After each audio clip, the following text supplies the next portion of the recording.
로마서 강해 47번째 시간이 되었습니다. 오늘로써 로마서 강해는 마무리가 되도록 하겠습니다. 로마서 강해 마치면서 좀 따뜻한 말씀, 위로가 되는 말씀을 전하면 좋겠다 하는 생각을 제가 갖긴 했지만 제가 말씀을 준비하다 보니까 또 내용도 그렇고 말씀이 좀 무거워졌습니다. 그렇지만 여러분의 마음은 따뜻한 마음으로 이 무거운 메시지를 받아주시면 좋겠다 하는 마음이 듭니다. 로마서 16장 앞부분에서는 로마에 있는 그리스도인들에게 안부와 감사의 인사를 전했습니다. 그래서 여러 사람의 이름, 발음하기도 어려운 그 이름들이 나오는 말씀 속에서 바람직한 교회와 성도들의 모습을 우리가 살펴보았습니다. 이제 이 긴 서신은 성도들이 경계할 것과 그리고 마지막으로 하나님을 찬양하는 성령으로 마무리가 되어지게 되는 것입니다. 따뜻한 인사로 서신을 그냥 마무리하면 좋을 것을 성도들에게 무엇을 경계하라, 주의하라 이렇게 권면하고 있는 것이겠습니까? 그만큼 이 마지막에 이것을 꼭 써 넣어야 할 만큼 이게 교회의 위협이 되는 심각한 문제를 다루고 있다라고 하는 뜻이 아니겠습니까? 로마 교회 성도들이 경계해야 할 이 문제는 바로 거짓 교사들이었습니다. 17절 말씀입니다. 형제들아, 내가 너희를 권하노니 너희가 배운 교훈을 거슬러 분쟁을 일으키거나 거치게 하는 자들을 살피고 그들에게서 떠나라. 너희가 배운 교훈을 거슬러라고 하는 말씀이 나오지 않습니까? 사도들로부터 전해진 복음의 진리를 거스르는 거짓 교사들의 문제를 지적하고 있는 것입니다. 신약 성경을 쭉 살펴보면 이단이라고 하는 직접적인 단어는 잘 나오지 않지만 복음서나 여러 서신서들을 보면 교회 안에 이단의 문제가 거짓 교사들의 문제가 대단히 심각한 문제였다. 그래서 복음서가 써진 이유가 무엇이냐? 이 거짓 진리가 난무하는 상황 속에서 정확한 복음이 무엇인지, 예수 그리스도께서 누구시고 그분이 무엇을 하셨는지, 그분이 무엇을 가르치셨는지를 정확하게 전달하여 줄 목적으로 신약 성경이 기록된 것입니다. 본문 말씀만으로는 정확히 알 수는 없지만 로마 교회 안에도 그런 문제가 있었든지 최소한 그런 문제가 있을 가능성이 있었던 것입니다. 그런 상황 속에서 거짓 교사들로부터 교회를 지켜내라, 진리를 사수하라 이렇게 말씀하고 있는 것입니다. 사도 바울은 거짓 교사들을 살피고 그들에게서 떠나라 이렇게 권면하고 있습니다. 12장 말씀에 보면 교회를 박해하는 자들, 원수들에 대해서도 그들을 저주하지 말고 축복하라 이렇게 말씀한 적이 있습니다. 그런데 왜 이들은 사랑하라, 축복하라 하지 않고 그들에게서 떠나라, 단호히 돌아서라 이렇게 권면하고 있는 것이겠습니까? 교회를 박해하는 자들, 이 사람들도 교회에 해악을 끼치는 사람들이죠. 그러나 이 사람들보다 내 교회가 박해를 견디고 주의 마음으로 사랑하면 교회의 덕이 되고 교회가 견고하게 세워질 수 있기 때문에 그들까지도 사랑하라, 섬기라, 축복하라 라고 말했던 것입니다. 그런데 이 거짓 교사들은 유익은 하나도 없고 교회를 원수, 박해하는 자들보다 더 크게 해치기 때문에 그들로부터는 단호하게 떠나라 이렇게 권면하였던 것입니다. 요즘도 복음의 진리를 거스르는 거짓 교사들, 이단들이 얼마나 많은지 모른다는 것입니다. 예수님께서 이 일이 있을 것이라고 2000년 전에 경고를 해주셨다는 것입니다. 마지막 때가 되면 거짓 선지자들이 많이 일어날 것이며 그들이 표적과 기사를 행함으로 말미암아 많은 사람들이 미혹을 당하게 될 것이고 심지어는 택하심을 받은 자들도 할 수만 있으면 미혹할 것이다. 이런 말씀을 해주셨다는 것입니다. 2000년 교회 역사를 보건대 이게 실제예요. 이단의 문제, 거짓 교사들의 이 문제를 결코 가볍게 여겨서는 안 된다는 것을 교회의 역사가 보여주고 있는 것입니다. 신천지에 다니는 지인 때문에 본인은 원하지 않지만 너무 강요하니까 다 알아요, 신천지인 것을. 네, 억지로 신천지 공부를 하시게 된 분이 있었습니다. 그래서 제가 공부를 중단하시고 그분과의 관계를 끊으시라 이렇게 권면을 드렸어요. 그렇지 않으면 제가 경고도 함께 했는데 이 관계를 지속하시고 그 공부를 지속하시게 되면 출교를 당하게 되실 것이다. 이렇게 좀 단호하게 말씀을 드렸어요. 그러나 안타깝게도 제 권면을 듣지 않으셨습니다. 나는 넘어지지 않을 것이다. 내가 다 알고 있으니까 나는 넘어가지 않을 것입니다. 그리고 나중에 어떤 말씀을 하시느냐 하면 그렇게 매몰차게 관계를 끊어버리면 이단에 빠진 그 사람은 어떻게 하나님께로 다시 돌아올 수 있겠습니까? 이런 이야기를 하시는 거예요. 여러분, 일리가 있습니까? 그렇다면 사도 바울은 사랑이 없어서, 긍휼한 마음이 없어서 그들에게서 단호히 떠나라 이렇게 말한 것이겠습니까? 긍휼이라 사랑이라 나 넘어가지 않을 것이다, 이런 생각으로 돌아서지 않는 것, 이것이 바로 내가 말씀 위에 있는 태도가 아닌가 하는 것입니다. 신천지 교세가 30만 명을 넘겼다라고 하는 이야기를 들은 적이 있어요. 이 사람들이 목표한 것이 14만 4천 명이에요. 요한계시록 그렇게 떠들어대는데 요한계시록에 14만 4천 명이라는 숫자가 나오지 않습니까? 그래서 순결한 성도, 그들이 말하는 순결한 성도 14만 4천 명을 모으는 것이 목표였는데 벌써 더블이 된 거예요. 그래서 요즘에 그렇게 가르친다는 거예요. 여기에도 가짜가 있다, 옥석을 구별해야 한다 라고 하면서 여러 가지 이야기를 한다는 이야기를 들었습니다. 자, 이들이 30만 명이나 넘는 사람들이 다 어디서 그렇게 많은 사람들이 모여든 것이겠습니까? 불신자들이었던가요? 전혀 하나님을 모르는 사람들이었습니까? 아니에요. 다 이 자리에 앉아있던 누구, 내가 알고 있는 누구, 그가 그렇게 속절없이 이단의 가르침에 넘어가고 신천지 교인이 되고 만 것이지요. 교회와 성도들이 그들을 살피고 떠나라 하는 말씀을 실천하지 못했기 때문인 것입니다. 그렇다면 어떻게 거짓 교사들로부터 우리 자신과 교회 공동체를 건강하게 잘 지켜낼 수 있겠습니까?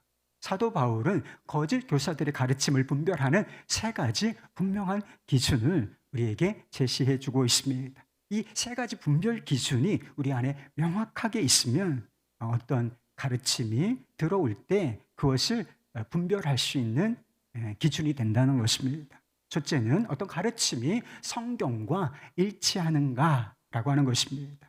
이 17절 말씀에 보면 로마 교회 성도들은 이미 배운 교훈이 있었다고 했습니다.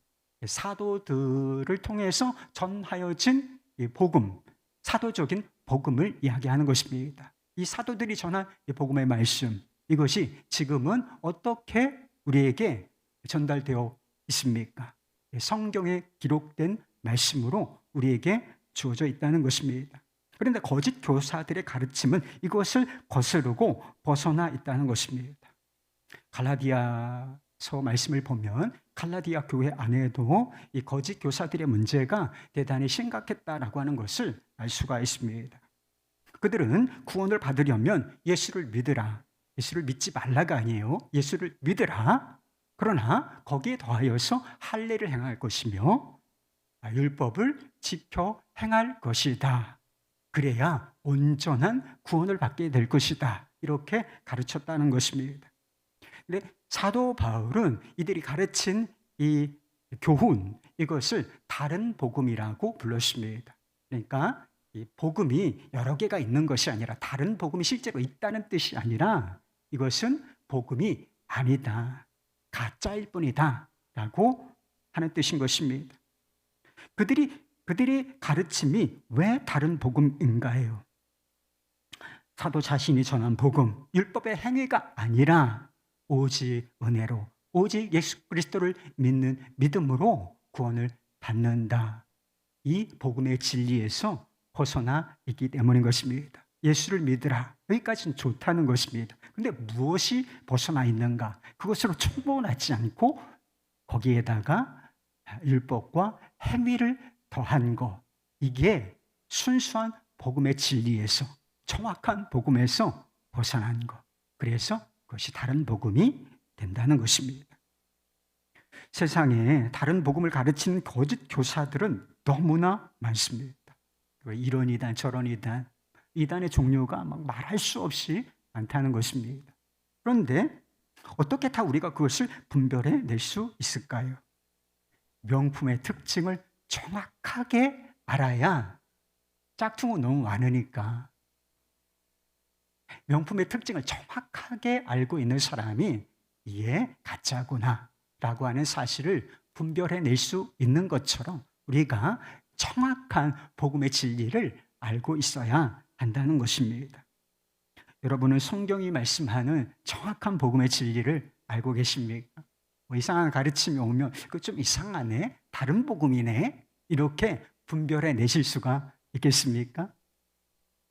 로마서의 주제는 이 신칭이 오직 믿음으로 말미암아 구원을 얻게 된다라고 하는 복음인 것입니다. 사도 바울이 이런 주제로 이렇게 긴 서신을 쓴 이유가 있는 것입니다. 로마 교회 성도들이 복음을 모르는 사람들이었기 때문이겠습니까? 아니요. 이미 그들은 사도들로부터 복음을 전해 들었고 이미 그 복음을 믿는 사람들이었다는 것입니다. 그럼에도 불구하고 그가 이 정확한 복음의 진수, 이것을 막 폭포수처럼 쏟아낸 이유가 무엇인가? 그들이 다시 복음을 들음으로 말미암아 복음의 진리 안에서 견고하게 서게 하기 위함이다. 이렇게 말한 적이 있다는 것입니다. 여러분, 성경을 어느 정도 아시죠? 성경을 어느 정도 아는 것으로 충분하지 않습니다. 제가 이 주일 설교 때마다 복음적인 설교를 하려고 애를 쓰는 편입니다. 이 주의 말씀, 정확한 복음을 전하기 위해서 애를 많이 쓰고 있어요. 근데 이 주일에 와서 이 복음적인 설교를 한번 듣는 것으로 여러분 충분하지가 않다는 것입니다. 매일 성경으로, 매일 복음으로, 다시 성경으로, 다시 복음으로 돌아가야 하는 것입니다. 그래서 성경이 말씀하는 복음의 진리 위에 우리가 견고하게 서야 한다는 거예요. 그래야 우리가 이 거짓 교사들의 가르침으로부터, 이단들로부터 우리 자신과 이 교회 공동체를 순전하게 지켜낼 수 있는 줄 믿으시기를 바랍니다. 두 번째는 어떤 가르침이 그리스도를 영화롭게 하는가 하는 것입니다. 18절 말씀이에요. 이 같은 자들은 우리 주 그리스도를 섬기지 아니하고 다만 자기들의 배만 섬기나니 교활한 말과 아첨하는 말로 순진한 자들의 마음을 미혹하느니라. 우리가 복음을 믿는다는 것은 어떤 의미가 있느냐? 단순히 어떤 메시지를 받아들인다, 개념을 받아들인다, 이런 의미가 아니라 인격체를 받아들이고 그 인격체 위에 우리가 서게 된다는 뜻을 의미하는 것입니다. 예수 그리스도를 나의 주, 나의 하나님, 나의 왕으로 모셔드리는 것, 이것이 믿음의 정의인 것입니다. 그렇다면 복음을 믿는 사람들의 삶의 중심, 인격의 중심에 누가 계셔야 하겠습니까? 우리가 누구를 섬기며 누구를 영화롭게 해야 하겠습니까? 복음의 중심이시며 믿음의 중심이신 예수 그리스도가 되셔야 당연한 것입니다. 그러나 거짓 교사들은 그리스도를 섬기지도 아니하며 오직 자신의 배를 섬기는 사람들이라, 이렇게 말씀하고 있다는 것입니다. 사도 바울은 자신을 소개할 때 뭐라고 소개를 하고 있느냐 하면 로마서 1장 1절 말씀, 그래서 굉장히 중요한 말씀인데 자신을 로마 교회 성도들, 만나보지 못한 사람들이에요. 자신을 소개할 때 예수 그리스도의 종이다. 그 뒤에 사도라고 하는, 사도로 부르심을 받았다는 표현이 나와요. 그러니까 내가 예수 그리스도의 사도다라고 하는 정체성보다 예수 그리스도의 종이라는 정체성을 더 중요하게 여기고 그것을 앞서 표현하고 있다는 것입니다. 그가 고난을 각오하면서 종횡무진 예루살렘으로부터 일루르양까지 편만하게 복음을 전하고, 그것도 부족하여 저 서바나 스페인까지 땅끝까지 가서 복음을 전하겠다는 이 원대한 계획을 세운 이유가 무엇이겠습니까?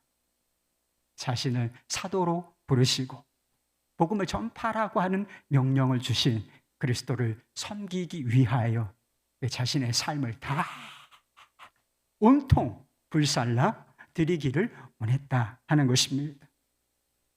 복음을 위하여 많은 수고를 했지만, 얼마나 많은 수고를 했겠습니까? 많은 고난도 받았지만 결론은 내가 이렇게 했습니다가 아니라 그리스도께서 나를 통하여 역사하신 것 외에는 내가 자랑할 것이 없다. 주님이 하셨습니다. 이 모든 건 주님이 하셨습니다 라고 고백을 했다는 것입니다. 그러나 거짓 교사들은 예수님께서 계셔야 할 곳에 내가 있으며 자기 자신이 있으며 믿음과 순종이 있어야 할 자리에 배로 상징되는 그들의 욕망이 자리를 잡고 있었다는 것입니다. 한국 교회의 유명한 이단들을 한번 보시기 바랍니다. 하나님, 복음, 예수 그리스도, 그리고 하나님의 나라, 우리가 사용하는 기독교적인 성경적인 언어들을 다 똑같이 사용하고 있다는 것입니다. 그런데 이런 단어들을 사용하고 똑같은 무슨 찬양도 불러요. 그렇지만 결국 다 특정한 사람이 예수님의 자리를 대신하고 있다는 것입니다. 안상홍, 장길자 씨를 하나님이라고 부르는 하나님의 교회나 이만희 씨를 다른 보혜사로 여기고 추앙하는 이 신천지가 대표적인 예라고 할 수가 있는 것입니다. 베들레헴 교회를 담임하셨던, 미국의 베들레헴 교회를 담임하셨던 존 파이퍼라고는 유명한, 세계적으로 유명한 목사님이 계세요. 그분이 그 교회에서 32년간의 담임 목사로 사역을 마치시면서 이제 마지막 설교를 하셨는데 그 설교의 내용이 좀 무거웠대요. 오늘 설교처럼 좀 무거웠는데 그 설교가 어떤 내용을 담고 있었느냐, 미국에서 유행하고 있는 번영신학을 비판하는 내용이었다는 것입니다. 32년간의 사역을 마치면서 그 순간에 하필이면 왜 번영신학을 비판하는 설교를 하셨겠습니까? 그것이 그만큼 이 미국의 교회와 성도들에게 큰 위협이 된다라고 생각하셨기 때문에 마지막으로 이 경고, 주의, 따뜻한 권면을 하기를 원했지 않을까 싶습니다. 그는 번영신학을 나는 증오한다. 번영신학을 싫어한다 이 정도가 아니라 나는 증오하며 이것은 이단이다라고 정죄하였습니다. 왜 모든 사람이 원하는 성공과 번영을 추구하는, 그러니까 예수를 믿으면 잘 되어야 한다, 성공하고 번영할 수 있다, 예수를 믿으라, 막 이렇게 주장하는 이 번영 신학을 이단이라고 한 것이겠습니까? 거기에는 그런 말씀을 하셨어요. 거기에는 성경이 말하는 고통, 고난이 존재하지 아니하며 그리스도를 따르는 자들에게 반드시 있어야 할 자기 부인, 자기 부정도 찾아볼 수 없기 때문이라고 했습니다. 교회의 지도자들, 대형 교회들의 대부분 교회의 지도자들은 지나치게 화려한 삶을 살고 있으며 그 신학과 믿음을 통해서는 하나님의 위대하심이 드러나지를 않기 때문에 이것은 이단이다, 거짓 가르침이다 라고 이야기했다는 것입니다. 한마디로 그들의 신학과 신앙의 중심에 예수님이 있는 것이 아니라, 예수님이란 이름은 부르지만 예수님이 그 자리에 계신 것이 아니라 자기 자신이 있으며 부귀영화를 갈망하는 배에 있었기 때문이라는 것입니다. 여러분 기억하시길 바랍니다.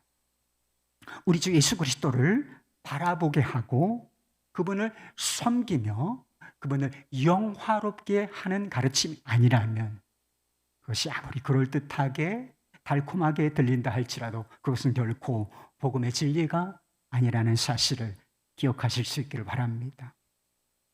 세 번째는 어떤 가르침이 우리를 선으로 거룩함으로 이끄는가 하는 것입니다. 19절 말씀이요. 너희의 순종함이 모든 사람에게 들리는지라. 그러므로 내가 너희로 말미암아 기뻐하노니 너희가 선한데 지혜롭고 악한데 미련하기를 원하노라 하였습니다. 순종이라는 단어가 나오죠. 선함과 악함이라는, 선과 악이라는 말씀도 나옵니다. 순종이라는 단어는 하나죠. 그런데 순종의 갈래길이 둘일 수 있다는 것입니다. 우리가 선을 따라 행하며 선에 순종할 수도 있고, 반대로 이 반대편에 있는 악에게 순종할 수도 있다는 것입니다. 복음과 복음이신 예수 그리스도를 믿는 사람들이 무엇에 순종해야 하겠습니까? 선을 사랑하고 그리고 그것을 따라 순종하며 행해야 하는 것이 옳은 것이 아니겠습니까? 그런데 이 명확한 사실을 다르게 가르치는 사람들이 있을 것이다 라고 하는 것입니다. 그래서 분별력이 필요하다는 의미를 담고 있는 것입니다. 은혜, 복음, 자유, 믿음, 회개, 이런 명목으로서 죄에 대해서 느슨한 태도를 취하게 하는 것은 그런 가르침들이 있어요. 도덕적인 어떤 방종이나 타락을 부추기는 그런 가르침들이 있는 것이 사실이라고 하는 것이죠. 초대교회에 아주 강력한 이단이 존재하고 있었는데 영지주의라고 하는 이단이요. 그래서 영지주의라고 하는 그런 표현은 안 나와요. 그런데 영지주의에 관련된 그 성경 말씀이 여러 곳에 많이 나옵니다. 이 사람들은 영혼이 있고 육체가 있지 않습니까? 이 두 개를 완전히 분리해서 생각하는 사람들이었습니다. 그래서 영은 선하고 육체는 악하다. 육체는 본래 악하다. 이렇게 생각하는 사람들이었어요. 그래서 이 두 개가 완전히 분리되어 있기 때문에 우리가 육체로 어떤 일을 행하든지 영혼의 선함에는 전혀 영향을 미칠 수 없다. 미치지 않는다. 이렇게 주장하는 사람들이었습니다. 여러분, 이런 가르침을 분별력 없이 받아들이게 되면 어떤 일이 일어나게 되겠습니까? 우리가 육체로는 무슨 일을 해도 아무 상관이 없어요. 영혼은 여전히 선하고 여전히 하나님 앞에 받아들여지게 충분해요. 그러면 어떤 일이 벌어지겠느냐는 거예요.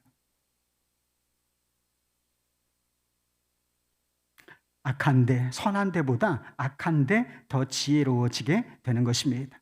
그런데 심각한 것은 지금도 이런 가르침이 난무하다라고 하는 사실인 것입니다. 은혜는 모든 죄를 덮는다. 은혜는 모든 죄를 덮으며 어떤 죄인도 어떤 죄도 회개하면 다 용서받는다. 행위가 아니라 오직 믿음으로, 예수 그리스도를 믿는 믿음으로 구원을 얻는다. 복음은 우리에게 자유를 허락한다. 믿으십니까? 아멘 소리가 적어요. 이 정확한 복음의 진리예요. 정확한 복음의 진리예요. 그렇다고 해서 이 은혜와 회개의 복음이 계속하여 우리가 죄를 지어도 좋다는 뜻이겠습니까? 복음의 자유가 육신의 욕망을 따라서 그냥 아무렇게나 살아도 돼. 내 마음대로 살아도 돼. 이런 자유까지를 말하는 것이겠습니까? 사도 바울은 이미 로마서 6장 1절 말씀에서 이런 생각에 대해서 단호하게 그럴 수 없느니라. 이런 것은 생각조차 할 수 없는 일이다. 이렇게 말했다는 것입니다. 여러분 생각해 보십시오. 우리의 죄 때문에, 다른 것 때문이 아니고 우리의 죄 때문에 하나님의 아들이신 예수님께서 십자가에 달려 죽기까지 하셨습니다. 그러니까 우리의 죄의 문제를 치유하시기 위해서 예수님께서 그냥 무엇을 주신 정도가 아니라 자신의 전부를 쏟아 부어주심으로 말미암아 그 죄에서 우리를 구원해 주시기를 원하셨고 실제로 죄에서 구원해 주셨다는 것입니다. 그렇다면 죄가 그렇게 심각하다는 거예요. 죄를 우리가 완전한 지옥에 우리를 던져넣을 수 있는 위력을 가진 것이 죄란 말이에요. 그 죄에서 우리를 건져주시기 위하여 하나님 자신이고 하나님의 아들이신 예수님께서 목숨을 거셨어요. 그렇다면 이 사실 한 가지만으로도 우리가 믿음이라는 이유로, 은혜, 회개, 자유, 이런 이유로 죄를 가볍게 생각할 수가 있겠습니까? 예수님께서 결국 우리를 티나 주름 잡힌 것이 없이 거룩하신 하나님 앞에서 온전히 거룩한 자로 세우실 것이다. 여러분 그렇게 믿으세요? 이것이 예수 그리스도 안에 있는 사람들이 가져야 할 소망이고 가질 수 있는 소망인 것이지요. 정말 우리가 이런 소망을 가지고 있다면 더욱 그렇지 않겠습니까? 그러니 예수 그리스도에 대한 믿음을 가진 사람은 선한데 지혜로워야 합당한 것입니다. 거룩에 대한 갈망을 품고 거룩하고자 하는 그러한 소망을 품고 실제로 그 길로 가야 은혜를 받은 사람인 것, 정확하게 은혜를 받은 사람인 것입니다. 어떤 가르침이 성경과 일치하는가, 그리스도를 섬기고 영화롭게 하는가, 우리를 선과 거룩함으로 이끄는가, 이 세 가지가 사도 바울이 말하는 거짓 교사들의 가르침을 분별하는 기준인 거예요. 근데 제가 이 시점에서 말씀드리고 싶은 것은 복음의 진리를 거스르는 거짓 교사가 우리 밖에, 이단은 밖에 있죠.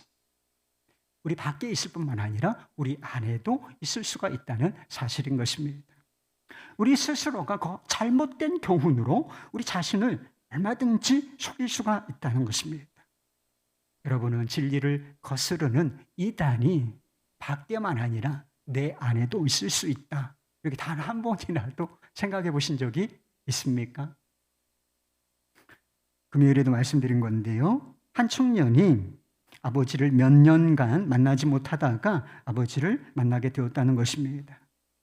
이 청년은 공동체에 중보기도를 요청했어요. 왜 중보기도를 요청했느냐? 내가 이제 오랜만에 아버지를 만나면 내가 알고 있는 이 복음, 예수 그리스도의 이 복음을 전하기를 원하는데 아버지가 이 복음을 거부하지 않고 마음을 열어서 그 복음을 받아들이기를 원한다. 그래서 나와 같이 주님을 믿고 섬기는 자가 되기를 원한다.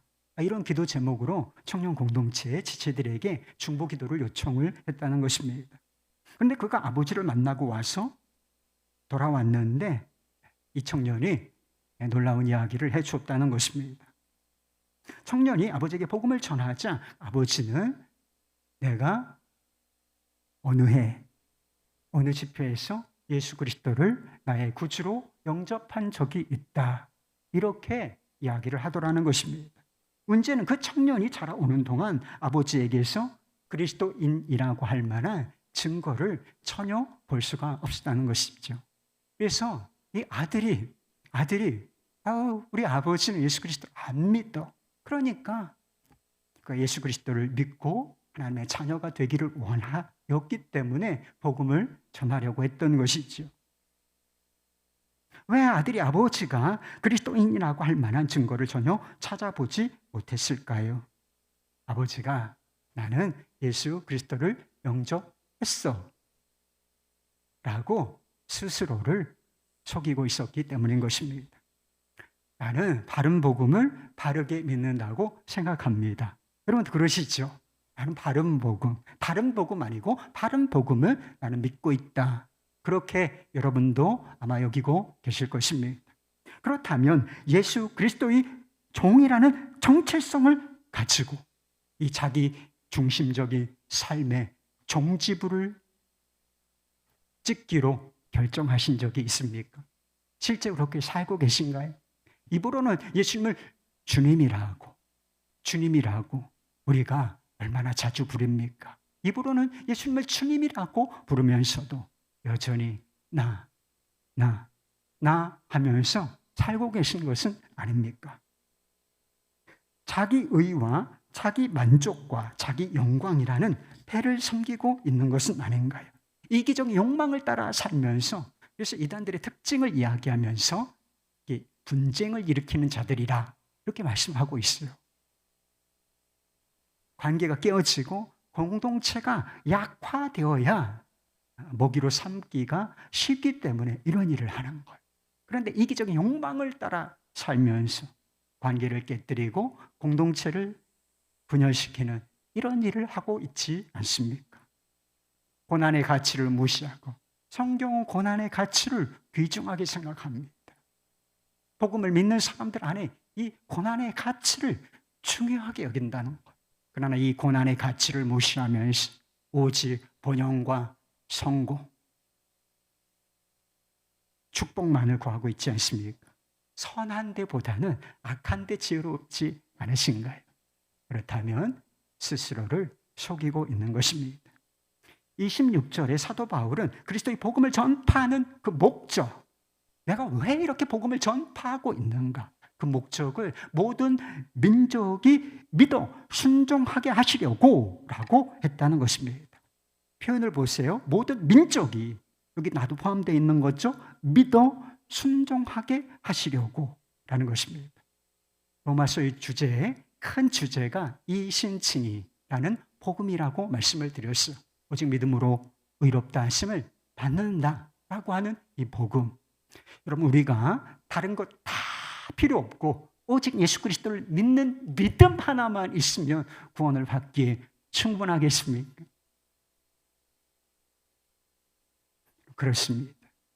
그런데 그것이 사도 바울이 지금까지 줄기차게 강조해온 진리인 것입니다.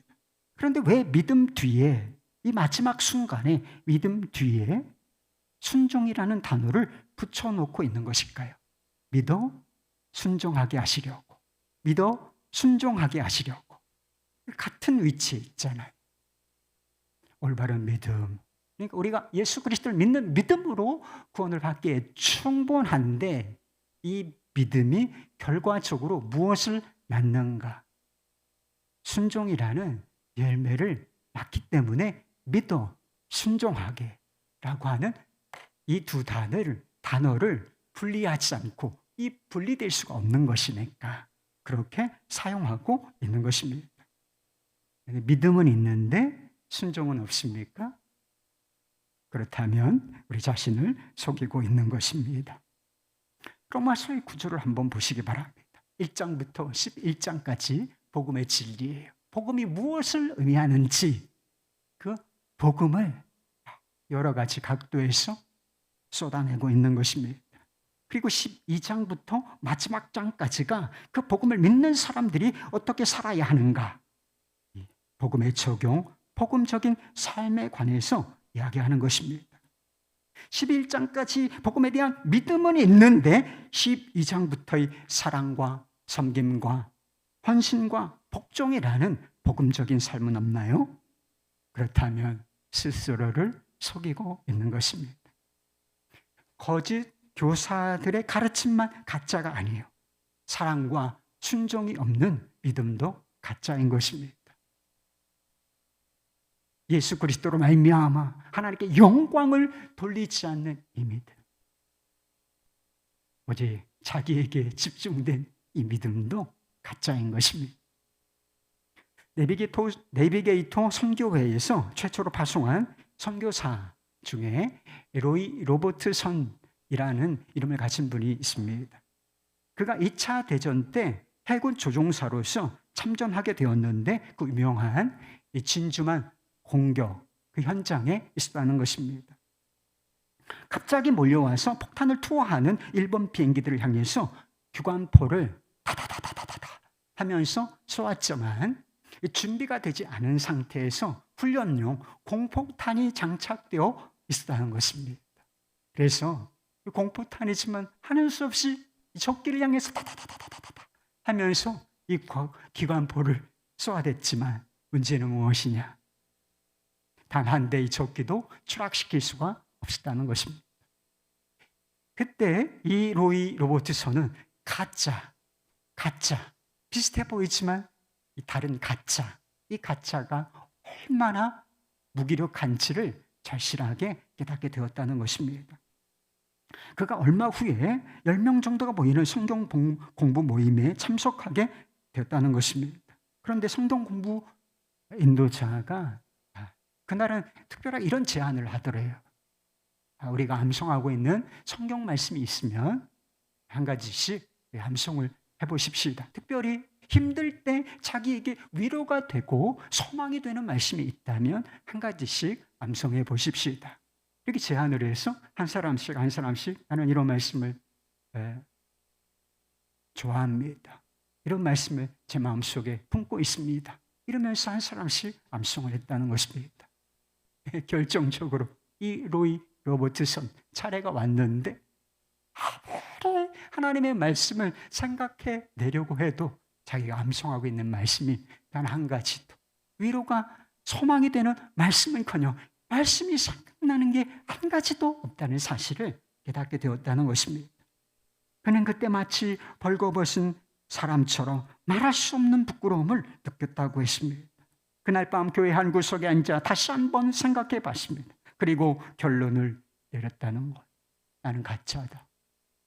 나의 마음속엔 어려울 때 힘이 되어주는 말씀도 없고 넘어졌을 때 다시 일어나게 해주는 소망의 말씀도 없다. 마치 폭탄을 투하하는 비행기를 향해서 공포탄을 쏘고 있는 가짜 신앙인처럼 느껴졌다는 것. 그 후에 진실한 그리스도인이 되기로 결심을 한다는 것입니다. 이제 내가 예수를 의지하리라. 이제 내가 예수를 의지하리라. 말씀으로 살리라. 이렇게 결단을 했다는 것입니다. 시간이 지나서 선교사로 헌신하고 이분이 책을 한 권 쓰셨는데 책 제목이 예수님과 함께 가는 제자의 길이라는 것이었습니다. 사도 바울은 거짓 교사들을 잘 주의하여 살피고 그들에게서 떠나라 했습니다. 여러분, 예수 그리스도 없는 복음에서 떠나십시오. 사랑과 순종이 없는 믿음에서 떠나시기 바랍니다. 예수 그리스도를 주인 삼고 오직 그분만을 섬기시기를 바랍니다. 선한 데 지혜롭고 악한 데는 미련한 자. 선을 사랑하며 악에 대해서는 바보가 되시기를 바랍니다. 이 세상이 어떻게 변하여지고 그리고 내 삶에 어떤 일이 있든지 내 삶에 어떤 고난이 찾아온다 할지라도 예수 그리스도로 말미암아 하나님께 감사하시고 찬양하시기 바랍니다. 이미 십자가로 사단의 머리를 상하게 하신 예수 그리스도의 은혜가 우리와 영원히 함께 할 것이며 그 은혜가 마침내 우리를 최후 승리자로 서게 할 것입니다. 로마서 강해가 끝나는 이 시점에 우리 모두 예수님과 함께 가는 제자로 서기를 결단하십시다. 우리의 이 결단을 기쁨으로 받아주시 지혜로우신 하나님께 예수 그리스도로 말미암아 영광이 세세 무궁토록 있을지어다. 아멘 할렐루야.